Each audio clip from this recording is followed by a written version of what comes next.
Assalamualaikum warahmatullahi wabarakatuh. Perkenalkan, nama saya Pangestu Panji Birowo dengan NIM 12022230087 dari kelas SI 4602.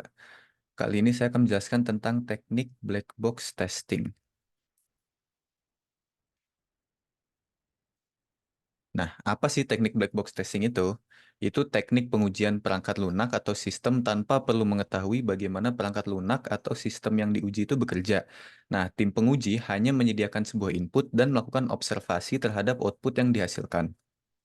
Nah, tim penguji juga memposisikan diri seperti pengguna yang menggunakan perangkat lunak atau sistem di mana pengguna biasanya tidak perlu mengetahui bagaimana perangkat lunak atau sistem tersebut bekerja.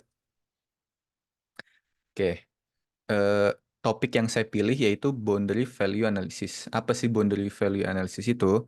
Nah, dia itu merupakan salah satu jenis teknik pengujian black box yang melakukan pengujian pada batas atas dan batas bawah dari suatu nilai yang diinput ke dalam aplikasi atau sistem. Nah, ketentuan dalam pengujian boundary value analysis sendiri itu merupakan apa pelengkap dari teknik equivalence class testing yang hanya memperhatikan nilai input. Nah, sedangkan si boundary value analysis itu juga memperhatikan nilai output. Boundary value analysis sendiri menguji input pada batas atas maupun batas bawah sebuah nilai yang valid. Nah, tujuan dari boundary value analysis itu yang pertama mengidentifikasi nilai-nilai batas input yang dapat menyebabkan kesalahan dalam perangkat lunak, yang kedua menguji perangkat lunak di sekitar nilai-nilai batas untuk memastikan bahwa sistem dapat mengelolanya dengan benar, dan yang ketiga itu mengurangi risiko kesalahan perangkat lunak dengan fokus pada nilai-nilai yang paling mungkin menyebabkan masalah. Oke, yang ketiga itu keuntungan dari boundary value analysis. Yang pertama itu cakupan pengujian yang efisien karena nilai-nilai batas memiliki potensi untuk menyebabkan kesalahan. Yang kedua itu deteksi kesalahan awal, yaitu teknik ini membantu mendeteksi kesalahan pada tahap awal pengembangan perangkat lunak karena fokus pada nilai-nilai yang paling mungkin menyebabkan masalah. Nah, contoh penerapan boundary value analysis. Ya, sekarang ini saya ngambil contoh penerapan di form registrasi SD ya. Nah, jadi pada form ini terdapat 4 field entry data yaitu nama, email, password, dan jenis kelamin. Nah, yang pertama itu pada pengujian field nama, yang aturan pertama itu tidak boleh kosong. Nah, bisa dilihat dari tabel yang udah dibuat. Ketika sampelnya no data, expected resultnya false dan resultnya itu true, berarti dia failed.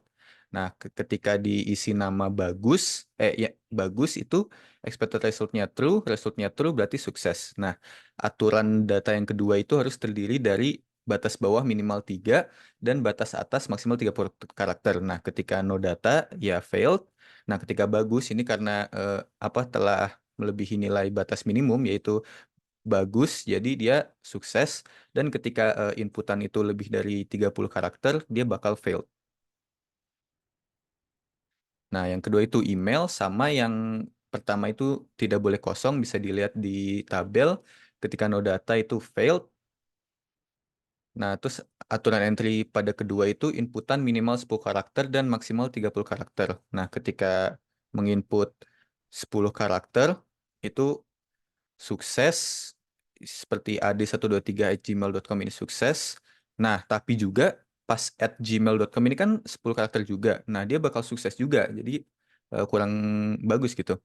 Nah, ketika inputan karakter lebih dari 30 karakter itu bakal fail. Nah, yang ketiga itu password, sama yang pertama itu aturannya tidak boleh kosong, dan yang kedua inputan minimal 8 karakter dan maksimal 30 karakter. Dia bakal ketika no data failed, dan ketika diisi 1, 2, 3, 4, 5, 6, 7, 8 itu sukses. Yang kelima itu jenis kelamin, sama aja tidak boleh kosong dan maksimal 11 karakter. Nah, kesimpulannya fungsionalitas masih bisa berjalan namun masih dapat menerima masukan data yang tidak diharapkan sehingga dapat menyebabkan data yang disimpan itu tidak valid seperti contoh tadi. Nah, yang kedua itu hasil pengujian memperlihatkan bahwa aplikasi ini masih memiliki beberapa kekurangan, yaitu belum lengkapnya proses validasi data sehingga masih perlu penyempurnaan dengan menambah fungsi validasi. Segitu saja penjelasan dari saya, semoga membantu. Wassalamualaikum warahmatullahi wabarakatuh.